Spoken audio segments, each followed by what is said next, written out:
All right. I'm going to see if anyone's here. Hold on, let me take a quick bite. I'm eating lunch. Hold on, let me take a bite of this.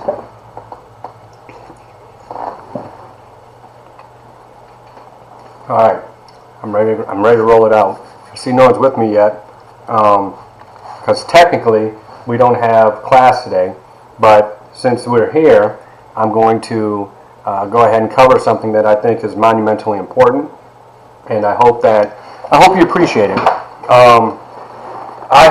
How you like my new shirt? It's my company logo shirt. Looks pretty good, I think. Hey Annette, how are you? It's good to see you again. Who else is on here this morning or this afternoon? Let's see who else is here. I'm really excited about that. Yvonne, hello. Good evening. I'm glad to see you. I'm ready to do this. I am issuing today, as part of my company called HopeWorks, I'm actually going to use our sociological knowledge today to go ahead and construct for us a 50-day challenge. Because when we spoke the last time we spoke, we discussed intergenerational mobility, structural mobility, and all those type of things, if you recall. Hi, Maria, it's good seeing you again. Delmaris, nice to see you. And I do have part of my company is to help people strategize, being a life coach, on how to go from where they are today to actually live the life that they dream of. And what I'm going to start doing, hey Cheryl, I'm actually going to focus in on that today. Before I focus on that, there's a little bit of confusion about what's taking place as far as the assignments, right? So I'm going to give a formal assignment tomorrow, but if I recall correctly, you are essentially to, if I believe, I have so many classes I'm teaching, watch a movie, pick a social problem, and then, oh, hey, Aglaé, I hope I said that right. Find a theory, either conflict theory, functionalism, or social control, symbolic interactions theory, to explain that movie, right? Use your skills from how to write, that little 2-minute video on how to write, and apply it to, hey Rochelle, and apply it to that. A couple things I'm toying with, and I'd like to see your response to it, and we were actually talking about this, Maria, just before we hung up. We're going to have one major writing assignment. I don't know if it's going to be the term paper in the middle or if it's going to be the end. I'm trying to integrate Dear Mama into our conversations. But what I'd like to say is I would like to do either midterm exam or term paper or the final exam. But what I would like to do is do it as a Zoom presentation where I would break the class down into, hey Rosa, groups of, let's see, there are 20 people in this class. So 4 groups of 5, where instead of you actually writing your exam question or exam response, instead we have a discussion. And we would do it at this time of the day. It would be on like the Thursday of the last week of class.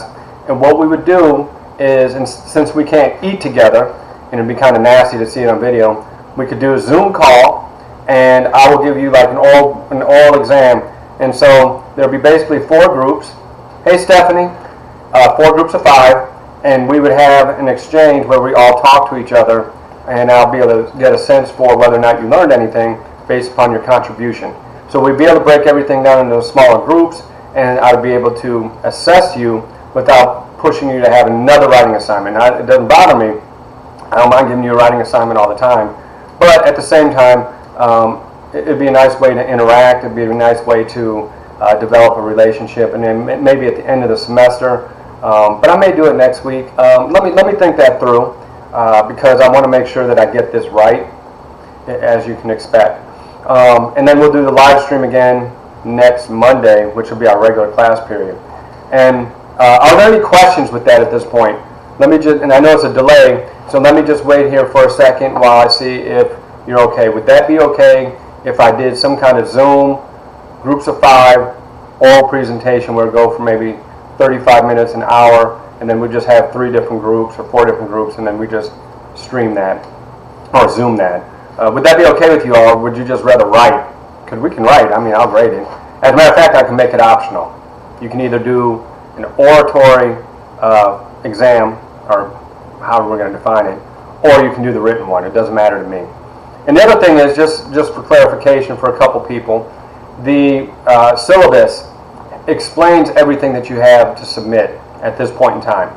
And it is found in the course content, because I'm still getting a lot of text messages on this, in the course messages within Blackboard. All right, so if you're still having some issues with that, let's go ahead and see if we can fix that. I think I sent a few of you a syllabus by email today. Oh my God. Woo! My text messages and emails are blowing up. And actually I love it, so don't stop. Don't stop. Sometimes it's delayed in my response because I'm knocking out that book. Okay, thank you, Stephanie. I think it's a nice little creative way to do it. I'm trying to be creative in this little confine or what have you. So okay, who else would be interested in the Zoom instead of a writing assignment? I think that'd be kind of fun myself. What I'll probably weave together is Dear Mama with a movie that you watch and the other papers that we've written to this point. Probably blend all those things together. But anyhow, okay, thank you, Cheryl. Now the next question that I have is, I'm going to do it. Okay, Annette, all right, I like that too. I'll probably just make it optional. That way you can choose whichever way you want to go. Okay, Yvonne, all right. Maybe what I'll do is, like for example, those who want to write, you can write. It is actually a skill that I want you to have. So, okay, Damaris. All right. Now here's what I'm interested in, separate and distinct. I want to integrate what we're doing in this class with what your future is going to look like, because I'm really big on creating a structure for your future. And I have my new shirt on. I don't know if you can see it. This is my company shirt with my company logo. And what I want to do is, I'm going to do this myself, is start what I call the 50-day challenge. But the 50-day challenge is not about losing weight. That's part of it if you want to. But what I want to do in the 50-day challenge is take our current situation where we sit, where we stand, and develop a process so that 50 days from now we start to develop the habits that we need to create the life that we want. All right. So one of the things that I want to do is I want to have my podcast up and running. I want to have this book, and then I want to write another book called Ascend. I want to have that done. I want to drop about 15 pounds. I want to get my savings account from where it is today, add on another $4,000 or $5,000 between now and the 50th day, and basically execute a plan. One of the things I'm going to do next week, instead of like technical class time, is I'm actually going to run my investment seminar next Wednesday. I'm not sure if I want to live stream it or do a video and live stream. I'm not sure what the structure is, but I am going to do something on how to invest for your future, how to save, how to invest, how to get the right life insurance, how to get your savings together, how to eliminate debt. I want to go through all that because I firmly believe that one of the reasons why so many people struggle, and we talked about this a little bit on Monday, the reason so many people struggle is that we are prey to what the institutions force us to do. So as long as we don't have our financial house in order, we're always forced to sell our labor into the labor force, right? At a value, like we talked about before, that is worth less than what we should be actually getting paid. So when I take a look at social problems, as I said the other day, I tend to think of things as an economic determinist. In other words, if you can give me the data in the background as to how the economic system is working in a community, right? I can predict with a lot of accuracy what's going to happen in terms of life chances, happiness level, violent crime especially. I'm really good at predicting that based upon what's happening with economics at a local level. I believe that the way cash flows through a community has a direct impact on both opportunity structure, self-concept, the nature of our relationships. You know, why is it that fewer and fewer people are getting married now than they used to in the past? Well, is marriageability a social problem or is it not? Well, a lot of it has to do with the fact that the economic system has changed, right? If you go back 150 years, you know, the nuclear family was the core family for economic assets. So the education system was built to match that. You know, we have a mass education system so that people who worked in mass production would be educated and taught how to conform to rules and regulations so they could fit in. So, you know, as we take a look at the relationship between structure and economics, then we can come up with some ideas as to what our life is going to look like. But for me, when I look at the stream of violence, is what it's called, the stream of violence. The stream of violence is premised upon this idea that there's two forces in action at all time. There's forces of production, and then there's forces of direction.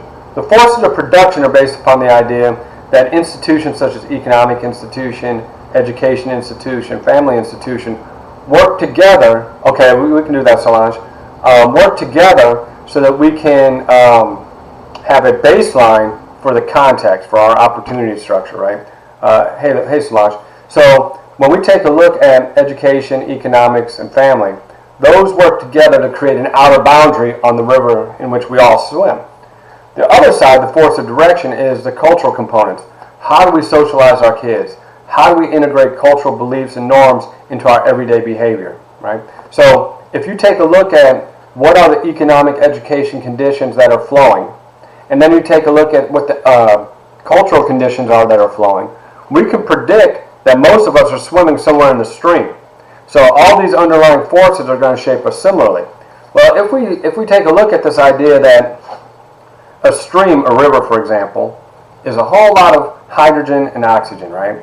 So a whole lot of molecules that are tied together, and when they bond, they create the river. Countless, we can't figure out how many there would be. However, water is comprised of, right, hydrogen and oxygen coming together to create water. So if we take a look at a river, you have a whole lot of H2O connecting with each other in that stream. And the current is that water working together based upon economics, right? That's what I believe. So in our life, if we take a look at, instead of saying molecules of water, if we say instead that we're all flowing in the stream, hey Debbie, we're all flowing in the stream because we are connected to one another, right? That would mean that we are not individuals at all. What we really are is a node within a network system, okay? So let's take a look at what is a social network. If you can imagine, intuitively a social network makes sense, right? We're connected to people, we're one handshake away from whomever, two handshakes away. What is that one game called, The 6 Degrees of Kevin Bacon? You're 6 handshakes away from any person on planet Earth. That basically is just saying we are socially networked together. I believe that social network theory is the most important theory that we can have, and interestingly enough, not one textbook that I've seen has anything about social network theory in it. So let me break it down what it is. All right. Basically, networks are, obviously, our connections to other people, right? Pretty simple. But I'm going to give you a new term. Let me type this down for you because I don't think you've heard of this. There are two terms I want you to consider. The first one is called multiplexity. All right? Multiplexity. What multiplexity means is if you have a connection with one person, all right, how many different roles do you play with that person? So, for example, I have my daughters. That's one role, father. But they're also becoming my friends. Boom. Now they're my friend. Now I got 2 roles. We're also, what else? That's about it. Oh, same economic status. We live in the same neighborhood. So we have 4 roles that overlap. Now let's say, and I'm going to think back to Dear Mama for a second. I'm going to think back to my neighborhood. All right? Let's say, for example, I go outside and I have a friend. We're friends. That's one role, right? Then we go to school together. Now we're also students together. We go to the same church together. Say we play baseball together. Let's say we're first cousins. I don't know where my hand goes. Now we have 5 different roles that tie us together, right? Let's say we're dating somebody in the same family. Now we have 6, right? So the more roles we stack on top of being with somebody else, the more multiplex the relationship is, right? Make sense? Pretty straightforward.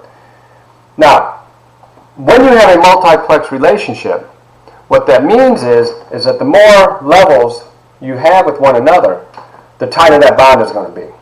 And the tighter that bond is, the more likely you are to think alike, laugh alike, more likely to be a part of the same idioculture where you have small group nicknames, small group jokes, etc., etc.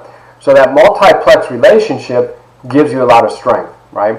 And ultimately, if you marry your best friend who lived in the same neighborhood, went to the same church, went to the same school, etc., you'd have an extremely tight relationship, right? And they say by the end of your life, if you have 1, 2, or 3 real friends, then you've actually accomplished something amazing. All right, so, all right, here we go. So if that is true, one of the goals is to create a multiplex relationship. The more multiplex the relationship, the stronger the bond is going to be. So Yvonne and Cheryl, you're joining me in the 50 days. All right, we'll talk about that more in a little bit. All right, that's one thing. Second thing is called, here, I'm going to write this down too. How dense, it's called density. It's called social density. Let me start again. Social density is within your network, how many people share those same bonds, right? So if we go to the neighborhood and there are 3 or 4 people, we all go to school together, we all play on the same baseball team, we all come from the same family, we're cousins, whatever, we go to the same church, etc., etc. The more people who share the multiplex relationship, the more likely we are to have long-term success. And that is whatever success is defined as. In other words, the more densely connected, the more tightly that group is going to be integrated. So if you have multiplexity and you have social density, something amazing happens. What happens is that when you collectively form a goal, it is much easier to form a goal than it is if you're on your own. Now watch this. People don't want to talk about this stuff. You go out here and tell them what I say, and they're going to say, this cat's nuts, right? About 5 years ago, I was teaching organized crime at the same time I was teaching terrorism. So I'm teaching these 2 classes at the same time, and I'm looking around, and I started to realize that, hey, Creole, what's happening? Okay, so one of the things that I noticed was that the wealth attained by your organized criminal group, you take a look at all these different groups, and what you would find is they're all robber barons. The wealthiest people to ever come out of the United States who own the production of trains, the production of oil, were the wealthiest persons ever, and they didn't do it by themselves. They built these enterprises, they built these teams and connected, and when they used those connections for resources to move ahead, they became hyper wealthy. They were breaking laws all over the place, but because of the nature of their networks, they were able to transcend. So I started taking a look at this. I'm like, wait a minute, let me think about that. Let me think about this shit really closely. That's right, I said that. We are taught in school to work by ourselves. Now, there's a little bit more with, I know, Yannette, I know. I'm so frustrated with this. I am back. Oh, God, it just drives me crazy. It's the Wi-Fi in the house where I live. I'm really sorry. Thanks for the patience, Cheryl. I appreciate that. But in any case, these great fortunes were built because of the social networks that people belong to. Yes, that's exactly right, Yvonne. So when you have multiplexity between individuals and you have social density, then you're going to have a lot of things that are going to happen, positive and negative. Street gangs have both. The police have both, right? Robber barons have both. The mafia has both. When you have both multiplexity and you have social density, then the amazing thing that you have is access to resources. So in this society, here's what you're doing. You are taught to work hard. Go to work hard, make a check. Go to school, work hard, study hard, and then make good grades. You do it by yourself, right? Everything is by you. But then we're supposed to amass great fortunes when what we should be saying is build your network. Build your network. Build your network. What you should be doing in college is not just studying. Studying is fine. But what you should be doing is finding like-minded individuals in your class. Those people that you click with. Those people that you get along with. And put them on your team. I'm a very good public speaker. Don't ask me to do detail work. If I showed you my desk right here, you'd be like, how does this guy get anything done? But if you give me a topic to talk about or to write about, boom, it's done. I can do that in a heartbeat. But don't ask me to be the detail guy. Don't ask me to go out there and market it. I can do the individual sales. I can't market it. So if I build a team of people that have strengths where I have weaknesses, and we all have the same motivation, and we build our multiplex relationships. We spend time together. We eat together. We go to our families' homes together. We find a common direction that we want to go in. And when we build all those kind of things, something amazing happens. And that is, when you build a network, not just a team, a network, and you embed it within the river, within the stream, your access to the American dream and the social mobility upward becomes heightened. So rather than just teaching you how to be alone and to work hard, man, it's fine to make mistakes. That's where smarts comes from, right? My advisor used to tell me, you can learn from your mistakes. That makes you smart. But if you learn from the mistakes of others, that makes you wise. So if you work collectively with other people and created a social network, and you allow them to make their mistakes, you make your mistakes, but you collectively come back together with a common initiative. Now you're using your strengths to move everything forward. My best friend Annette, and I'm going to talk about Annette next week, Annette Perez, because she's my financial services partner. We work at Primerica together. She's about to get promoted to broker, which means she owns her own business. Here she's going to be making a ton of money because she went through all the steps to rise up. But she learned early on that she couldn't do it on her own. She had to build a team. Then when I joined the team, I built a team too. So all of our teams work together, and now she's going to be a broker. If I choose to go that way, I'll be a broker next year myself. Other people on the team are going to be brokers, which means we're all going to own our own business. Do you know what kind of independence you get from owning your own business? But we didn't do it as individuals. We did it collectively. We did it as a group of people who share the same vision, who had the same multiplex relationships, and then we created a lot of social density. And now all of a sudden, our leader, Annette, who is, oh my God, she's magnificent, and she's going to, I'll be introducing you to some if you all are interested in like specific guidance with investments and things like that. But in any case, I've watched it happen, right? My climb with Hope Works, Greener Day Living, is really based upon building a team, right? Now, why aren't your schools teaching you that? Why aren't we taught to build our networks? I still get jobs today based upon the social networks that I built when I was a dentist in Ohio State. 30 years ago I graduated, and I still have network associations with those people. Why? Because each person with their skills and talents and their networks has resources that you may be able to use. If you look at your life as access to resources rather than hard work to attain higher levels, if you look at your life as access to resources and you build a network where differential people have different access to the resources that you need, and then of course you have access to what they need, then what my ex-wife's calling, that's fine. She wants me to see the kids, and I'm going to go see the kids at 5:30. But anyhow, that's beyond here or there. What happens is you get access to the American dream. The reason the robber barons are able to be so successful, the reason the mafias are so successful, the reason why we have human trafficking in Miami and Los Angeles isn't because some individual coaxes one person to come over here and they traffic them into, pornography, or they track them into, hold on a second, they track them into, prostitution or into strip clubs or whatever. And that's a massive system. That's a massive system. The Russian mafia has such reach and tentacles around the world that there's no one person that can make Miami the number 3 destination for human trafficking in the United States. There has to be a group of people who are organized around a collective effort. Same thing with organ trafficking, drug trafficking. Are you serious? I can't become a drug kingpin out of Colombia just because I'm cool. I can't go down there and say, hey, give me a couple tons, and then I go ahead and fly the plane myself, and then I go talk to everyone who's selling it for me. It don't work that way. That big money that was made in Miami that built the downtown skyline that you see from the cocaine cowboys were cowboys and women, right, who built that empire. They had a social network. But yet and still we're taught to work as individuals. You want your American dream, you build your social network. Now, what am I really talking about? All right.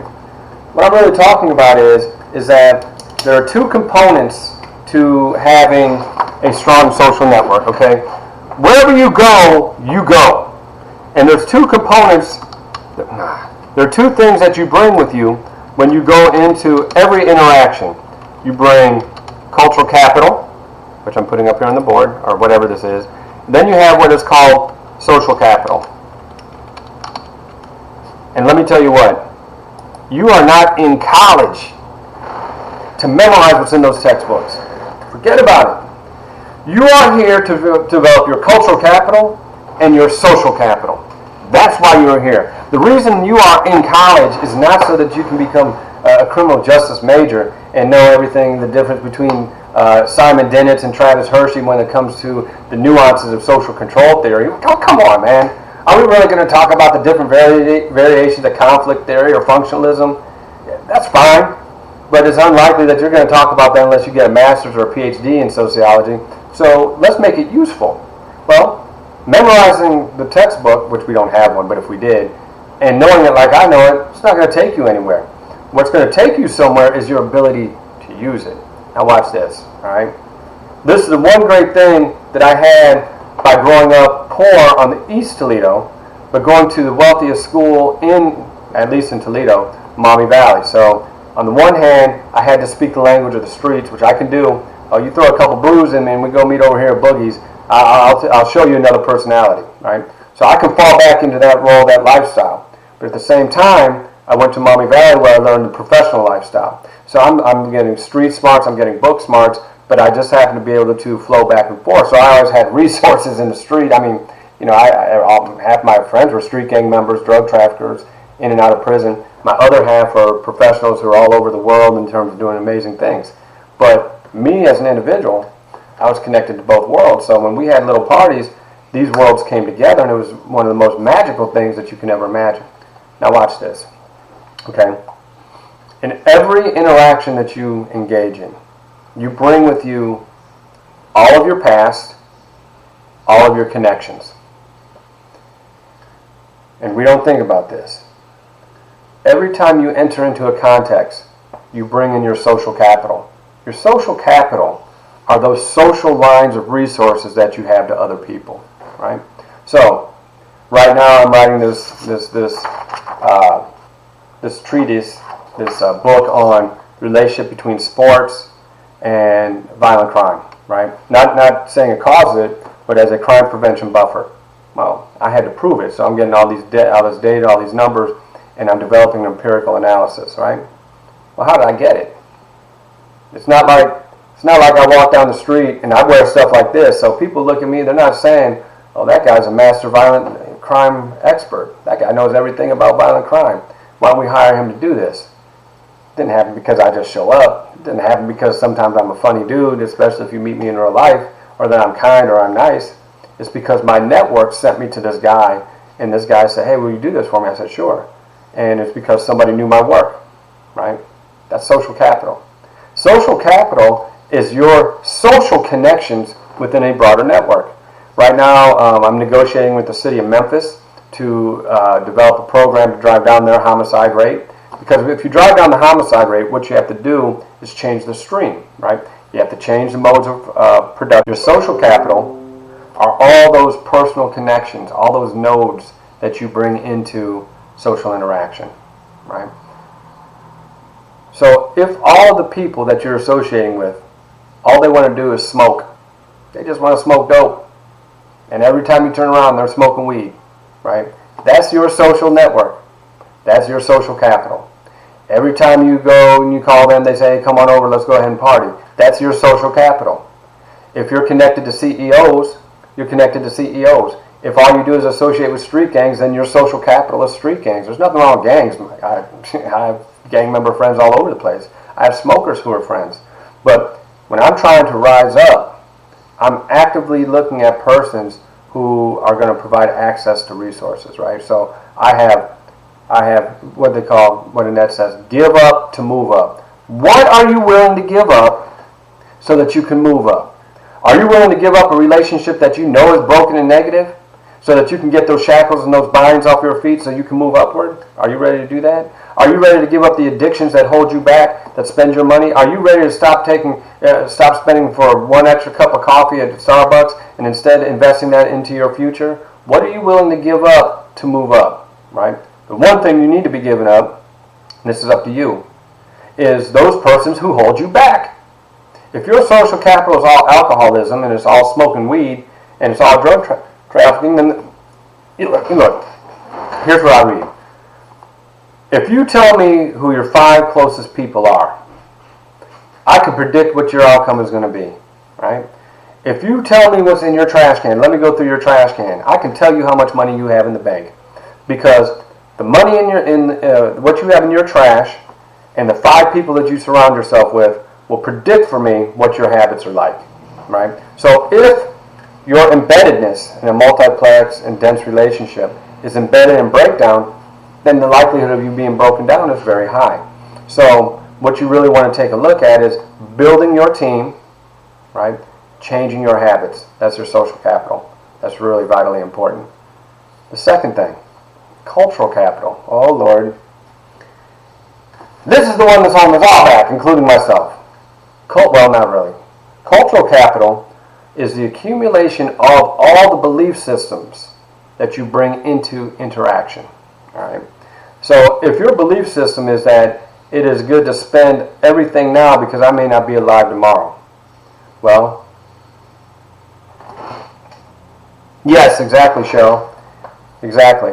Now, I have a lot of friendship networks, but I know that when I'm hanging around with knuckleheads, I end up becoming more of a knucklehead. When I'm surrounded with people who are, actively engaged in discussing crime, I become a criminologist again. But I like persons who, I'm surrounding myself with persons who are driven to make their life a little bit better. And it doesn't have to just be wealth, but in my opinion, wealth creates that economic foundation so we can pursue the dreams that we want to pursue, right? Because pursuit of money just for the pursuit of money, you're going to fail every time. And the reason is because you can never have enough. 1, and 2, if you're just pursuing money for the sake of money, then ultimately what you're doing is you're chasing a ghost. Because once it doesn't happen fast enough, we give up. Right? So here's cultural capital. Cultural capital is what are the beliefs, the dominant beliefs and values that you bring into every single exchange. They talk about integrity. Integrity is tied to your cultural capital. So if on the one hand you're building your social capital, on the other hand you want to build your cultural capital. Cultural capital is why you're in college. Cultural capital, your ability to speak a professional language, your ability to speak the language of the professional class, right? Your ability to think critically. Those are capital assets that you bring into interaction. So if you're trying to climb the American dream and you're trying to build your company, you're trying to build you, right? The way you talk to others and the way you talk to yourself is your cultural capital, right? So my phone's is going ham. So you're building that capital up. Now there's 2 dominant forms of capital that you have to be really careful about, because these 2 forms of capital have a direct impact on the outcome of life, and I'm going to explain how. I'm going to use the example called Saints and the Roughnecks. The Saints and the Roughnecks was an article that was written by William Chambliss in 1973. And what he did was he went to, in Seattle, a school called Hannibal. And there were boys and he followed boys, who were wealthy, the saints. Then there were boys who were the roughnecks, the troublemakers. And what he did was he followed them around. And he did this study that took 2 years. And essentially, he wanted to see which groups engaged in the most crime and what happened in terms of lifelong outcomes. And what he found was, and it was amazing, is that the roughnecks were regarded as troublemakers, obviously, and the saints were regarded as the good kids. Well, he took a look at their cultural capital, and what he noted was there's a difference in the way in which both groups exchange and interaction when they came in contact with authority. The roughnecks had what is called, and I'm going to write this down, a present orientation to time. Right? And the saints had a future oriented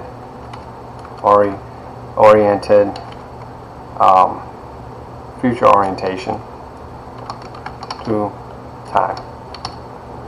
So what that means is that a person who has a present orientation to time is much more likely to use survival skills, right? Because they don't know if they're going to be here tomorrow. So if you have a present orientation to time, you want to make as much money as you can right now, and if you don't, you fail, and you move on to the next thing. You keep trying to build. Right now. Everything has to be instantaneous. And a present orientation to time is really a survival mechanism. A future orientation to time means you know that if you put in the time today, that the resources are going to come to you in the future. The outcomes are going to come to you in the future. Look, If you really think that going to get a 4-year degree at college is going to pay off right today, it's probably not. The reason many of you are in college is so that you can do something different than what your parents did. The other thing you're trying to do is, if you have a bachelor's degree, associate's, or bachelor's degree, you know it's going to open up doors. And I know statistically it does. The higher your levels of degree, the higher your average income in the aggregate, which means on average across the nation. Right? So a future orientation of time means that you're much more likely to use what is called a diplomatic ethic. All right? So a diplomatic ethic with authority is one that is based upon cooperation. One that is based upon present orientation of time is much more based within conflict. Now here's what happens. Now, this is really amazing, okay? Because your orientation of time, your cultural capital, is going to have a direct impact on what happens with your long-term life. And here's how it works, all right? Nobody starts off as a criminal offender. No one starts off with murder. Very few people go to prison because their first crime was murder. Usually it's an escalation process to get there. They start off with some kind of petty offense. They steal candy or something like that. Then next thing you know, they smoke something or whatever. They might have a little bit of liquor at the age of 13, 14, those kind of petty offenses. But they don't start off with murder. But here's what happens. Here's how the process works. And this really is important because this will explain the disparity in sentencing and racial disparity in terms of the criminal justice system. There's a difference in capital. Because what we know on average is that African Americans, in terms of income and poverty levels, single female-headed households, etc., all those structural forces in the stream weigh much more heavily down on African Americans than white Americans and other groups, and especially Asian, right? So here's what happens. Because historically, we come out of an age of slavery, we come out of Reconstruction, we come out of Jim Crow, the structures of inequality have remained within the historical system, right? So that, like, I was raised with a present orientation with Mama Green, but my school is always teaching me future orientation. Present orientation here, future orientation there. And what the present orientation does is it gives us remarkable survival skills, right? And it also allows us to link up with other persons who are like us so we can share money. If I have money, I give it to you. If you have it, you give it to me. You know, those extended kinship networks, right?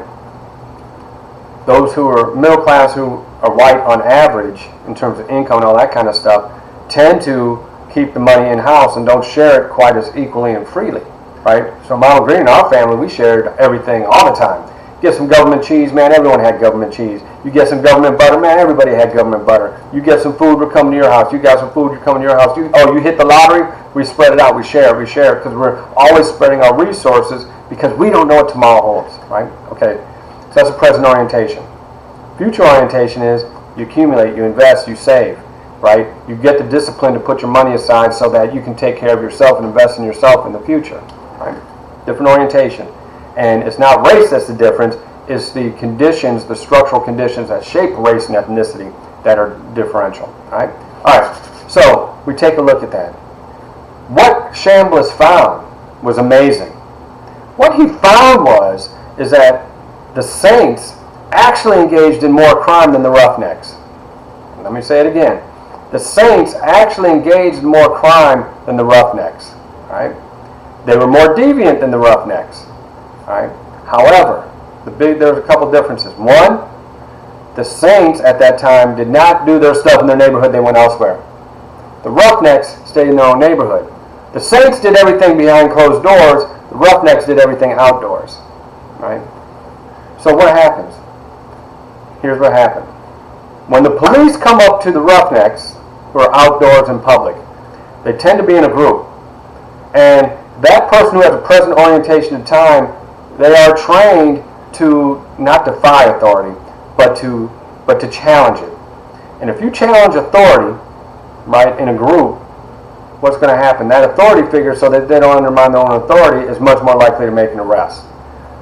The saints who participate elsewhere, if they do get caught, they're much more likely to assuage the authority.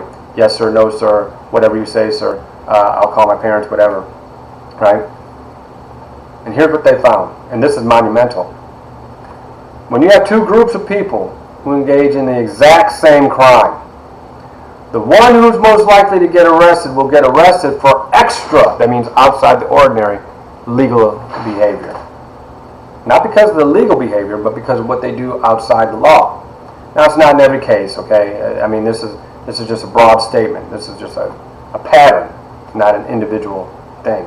So, here's what happened. At the point of contact, two people similarly situated engage in the same act.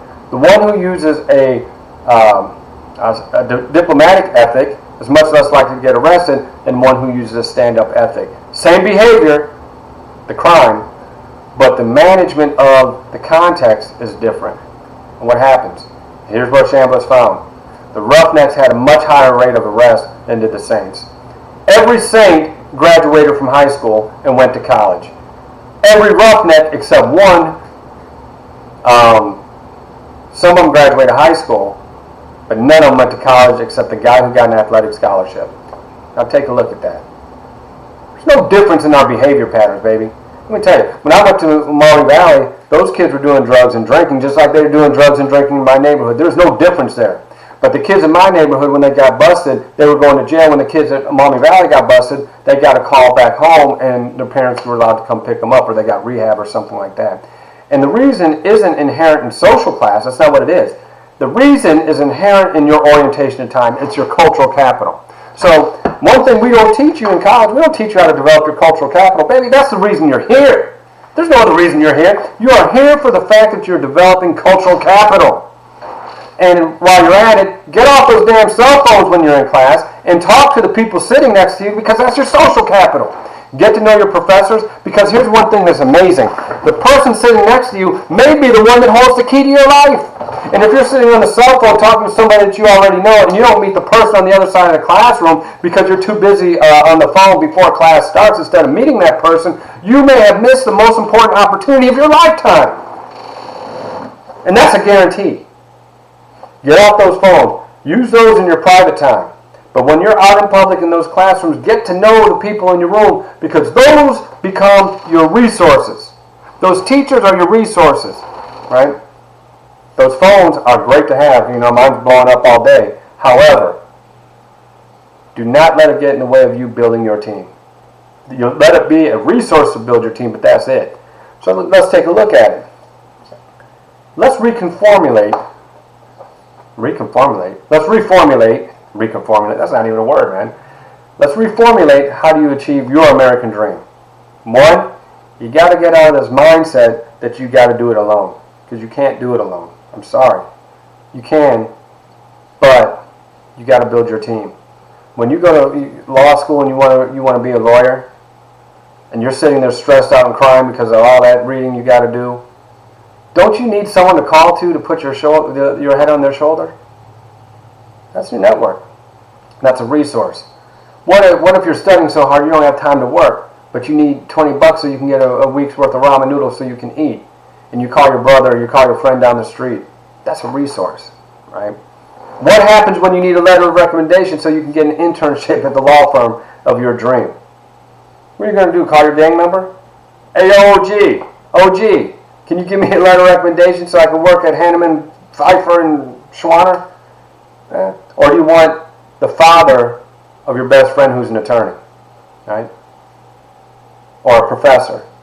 You got to build those resources, right? So here's what I want to do. We all have greatness in us, but we have to have the patience to get there. I'm going to write down an equation, and I swear by this, all right? It's 2 times P raised to the third power. Cheryl, nothing wrong with solo. There's nothing wrong with solo. I work alone. I absolutely work alone, okay? However, I also know that I can't get to where I want to go just by me, right? For example, I had no idea how to do a live stream. I had to learn it from my daughter, right? I could have read it. When it came down to taking Audacity and putting it over on a podcast, it took me like 12 hours to figure out how to do it. I figured it out. However, building your team, even if you work in isolation, having that team is still a really valuable thing, because that's your social capital. That's your entry point. You want to have entry into the opportunity structure, and that's where that really comes from. But that doesn't mean that your work style has to change. Because if you're building your team around people who have complementary skills and resources and abilities, then if you're a loner and you work by yourself, you still bring to the team some invaluable type of skills. At the same time, bringing in other persons who may be very outgoing. Can you imagine? I'm a great public relations person.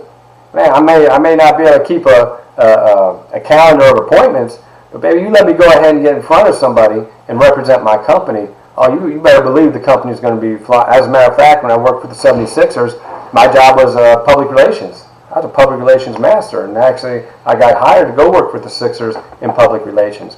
But I worked alone. But when I was in public, you want me in public because I was really good at that stuff. So it's just a matter of finding those multiplex relationships and allowing people to be their best. That's the other thing. You don't have to be great at everything. Just be great at what you're great at. And then you'll find the people. It's called a mastermind. Bob Proctor calls it a mastermind. If you find one other person that you click with, you can make the world change. But if you find 2, 3, 4, or 5, and you get to that level where you have five masterminds working together, boom! Now all of a sudden you're elevating. Annette and I are very good friends. We're best friends. And most of the reason is because we're masterminds. We click and we see things and we come up with ideas. And then I know what her skills are. She knows what my skills are. And we go. And what's happened is, and this is true, I'm not making this up, and you got to be persistent every day. Even if it's this much, even if you crawl just a quarter of an inch, you got to move a quarter of an inch towards your dream, just a little bit. Some days you're going to move a lot, some days it's going to be little, some days something's going to fall from the sky and you're going to be like, where does it happen? Like, for example, last week I'm like, where's this next dollar going to come from? And a buddy of mine said, hey, I need you to do something for me. I'm going to pay you $4,000. I said, sign me up, baby. And the next thing you know, someone said, I need you to write this book for me. You're the only person I know who can do this in 3 weeks. I said, oh, God, are you serious? I'll pay you $1,500. I said, let's do it. So I get $5,500 out of nowhere, not because of me, but because of the fact that other people know what I can do. And I'm patient about it. And it comes and stuff like that. And I persevered to graduate school. And I've been persistent. I've been persistent my whole life, man. I was abused as a kid. Are you serious? I had to persist through some very challenging times. All right, that's the first thing. Those are the first sets of P's. And then the second set of P's is called purity of purpose and peace. If you are pure in your purpose, what is the purpose of your life? If you're pure in your purpose of where you want to go and why you want to go there, you will always live in peace. That's what Mama Green taught me. Be purity of purpose and you will always live in peace. So that's why I call it 2 times P cubed. 2 sets of 3 P's, right? Persistence, patience, and perseverance. Boom, that's one set of P's. The other one is purity of purpose and peace. Now watch this. Hold on a second. Yes, Yvonne. Now, here's the reason why I say friend me on Facebook, Instagram at Hope Warrior 1, become a subscriber here, is because at this point, I don't look at us as students and teacher. I've never had that orientation. I always look at us as family. We are now a part of the Schwaneezy family. And moving forward, your success and your failure is on me too. So I am, for you know I'm super busy all the time, I will make a way to provide you with the resources that I have. I had a friend named, what is his name? Al Cornish from Norton Healthcare, the largest healthcare system in Kentucky. He's the director of training up there. And he always says, share your ideas, share your networks, and share your friends. If you do that, first of all, no one can steal your ideas because they can never see it the same way you do. So don't worry about that. Share your networks because they can never take over your network. But what happens is, by doing so, we move everybody forward. And if everybody moves forward, you're welcome. You're welcome. Right? If you move everybody forward, we all win. Why should anybody lose? Now let's do this. All right? Here's what I believe. I'm going to initiate, starting tomorrow morning, on 6/11/2020, a 50-day challenge. And what I want us to do to make all these things work is we have to develop better habits. All right? So, I want you to, those of you who want to join me, all right? I'm not sure if I'm going to create a separate little group or not. Probably will. But email me or text me that you want to be a part of the 50-day challenge. And here's what we're going to do. We're going to spend 50 days, right, trying to create our dream. or the foundation for our dream? Yes, Cheryl, I try to give. I try to give. Receiving's fine, but man, I receive so much more pleasure when I give. And right now, what I'm giving to Annette is 100% because she's about to become broker. And I know my capabilities. I got to give to her because getting her there, it's the beauty in life, right? Okay. First thing is we have to develop better habits. And in my opinion, it takes about 3 weeks to develop a habit. One thing I'm always looking at is mind, body, and soul. So one thing I'm going to start doing tomorrow is I'm going to get up at 5:30 every morning, and I'm going to start my meditation. I'm going to start listening to the music, and I'm going to exercise right off the bat. Then I'm going to make sure that I read a book. Like right now, I'm reading Napoleon Hill. I can't remember the title right offhand. Wealth Through Persuasion, right? So I'm reading Napoleon Hill, and I read the Bible for 15 minutes. I read for 30 minutes or 45 minutes. I exercise for 30 minutes. I go walk for 30 minutes, and I go cook, and I go listen to music. And I get into a meditative state so that nothing negative can happen the whole day. I don't pick up the cell phone until after I eat, right? That's the first thing.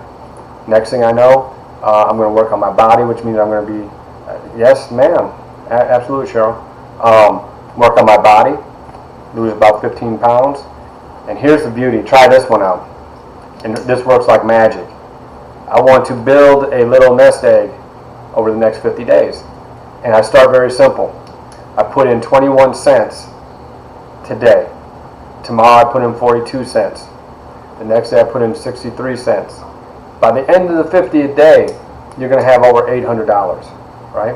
So all we're doing is developing these little habits. And what happens is when you start having to put in like, $8, $9, $10 a day, every single day, that forces you to get creative in how you're going to bring in that money. But you got to do it every single day. It's easy to bring in 21 cents, but when you have to bring in $15 on day 48 and you don't have it, you figure out how to do it. And here's the other thing, you try to target for more.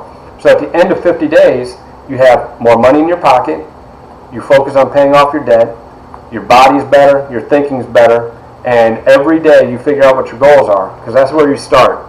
Every day what I do is I don't have the book with me. It's back over there. I write down my personal inventory. What is my head like today? Then what are the 5 goals that I want to accomplish today? And then I want to say, what are the 5 major goals that I have for my life? My big ones. And every day I strive for the big ones. I want to fill a stadium, which is I want to be a professional speaker who fills a stadium with paying customers. Then I want to get to the $5 million mark. Right? I want to retire next year, 8/21/21. These are major habits, or major goals that I'm building my life around. And I want to have my 10th book written by 8/21/21, and I want to be a professional speaker. Those are big goals, but it's going to require a lot of habits. All right, let's go, Rosa. So that's the first thing. You've got to clearly define the dream. Then we have to work on our habits, right? Then we develop a real plan. A real plan, not something in our head. We got to write it down. We got to set our goals. We got to achieve those goals and strive for those goals every single day, right? All right. Then, when we're done with that, we come up with an execution, a way to execute. And then once we execute, thank you, Cheryl. Once we execute, you measure it. Am I obtaining my measurements, right?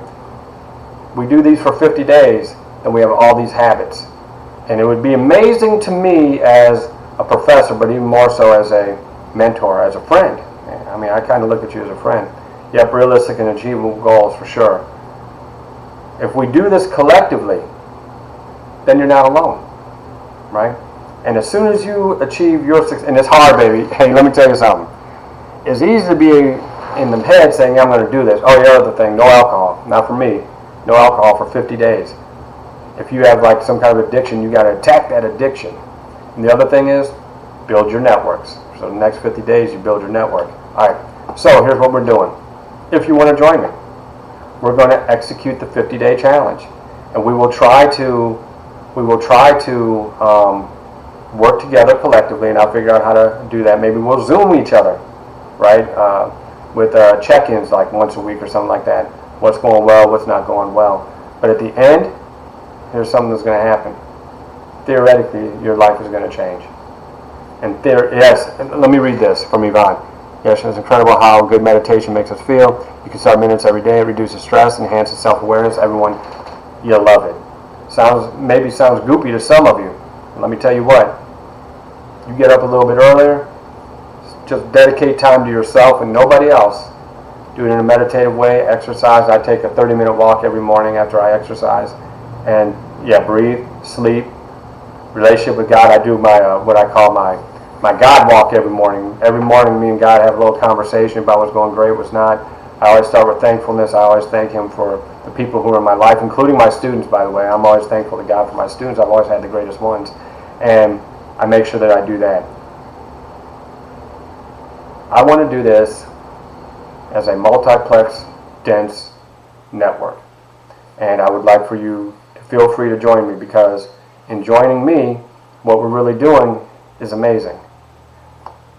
This is your access to intergenerational mobility. This is your access to intra-generational mobility. So even though structural change is taking place, you will have the ability to use creativity to rise up to where you want to go. You're doing it collectively, but you're doing it as an individual. You're doing it as part of a network, and you're doing it because you deserve greatness in your life. So what I'd like for you to do, if you'd like to join, and see, it's all theoretically driven, right? This isn't an opinion. This is based upon social network theory. This is all sociological in its intent and its outcome. Email me at sean.hopeworks@gmail.com if you want to join in, and we will figure out. And I think what I can do, we can do a. You all set it up. I don't know how to do it. A WhatsApp chat. All right. Do a WhatsApp chat. And then we will just go ahead and every day we'll check in. Just check in. And if you struggle, like if you really have a real issue that you're struggling with, domestic violence, suicidal ideation, alcohol, drugs, or something like that, then you and I can have personal time aside, and I can help direct you to the resources that I have and help you with that. Like if you're homeless or struggling to maintain your home, man, come on. I have access to people that help you out with that all the time. Single Stop right there at MDC will help you with that. So, let's do this as a resource group. And if you want to join me, please feel free. It's funny, I only expected to talk for like 10 minutes today, and now it's been an hour. So, in any case, I want to say, let me say one last thing, if you don't mind. I love this class. I am so happy that you got into this class, because what you're really doing is you're taking perhaps personal ills that are shaped by broader social problems, and you're facing them head on. And I love the idea that you show up and that you're on time and that you communicate with me regularly and that you're taking all of this seriously, because when you develop these habits and you start to get your savings together and you start investing and you start to get your house in order, man, all of a sudden everything starts to perk up. Your relationships become stronger, stress starts to disappear, you start breathing better, you're more at ease, and at the end of the day, I don't think anybody wakes up and saying that their life goal is to be unhappy. I think everyone's life goal somehow is to find happiness. And the one thing that Annette told me is happiness is really hard to find. But if you can find joy in your daily existence, seek joy, right? And that's what I do, man. It changed my life. So instead of saying, I got to find happiness, which is so elusive, I can find joy in the fact that 12 of you showed up today when we didn't even have class, right?